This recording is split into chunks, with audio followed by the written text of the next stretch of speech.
Now, I know the cloud, you talked a lot about workloads and moving them between clouds, but one of the questions we often hear is, how do you get your workloads to the cloud? So what are the common challenges going from on-premises to the cloud so that you can take advantage of those cloud economics and flexibility you referred to?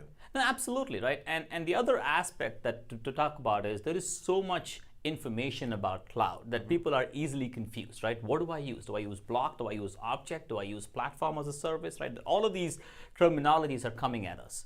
And so from an IT provider perspective, if I'm just been running my IT in my data center, this is overwhelming for me, right? Sure. What do I adopt, right? And how do I know what my cost metrics is going to look like? Absolutely. And the only way I know, like we've traditionally done as common practice, is to experiment, right? You try something out and say, nope, that doesn't work for me, try something else, right?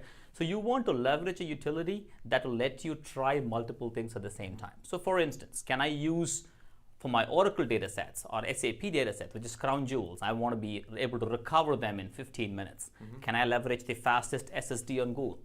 Right? And if I want to keep data for 7 years for long-term data retention, can I leverage Azure Blob or AWS S3 or S3 infrequently accessed, right? And can I do mix and match? Because I want to do best of both worlds, right? So you want a utility that will let you move between different storage tiers across different cloud platforms, and then let you pick what this is going to look like, right? So you want to be able to look at your TCO, plan for the future, and then plan your budget accordingly. So that is something that, a lot of providers are coming out there talking about backup and recovery in the cloud. So one of the things, as we talk to CIOs and VPs and architects that are looking at the cloud, we say, okay, you want to have a budget, you want to have an approach, and then basically check off a number of things. One is it meeting your performance needs?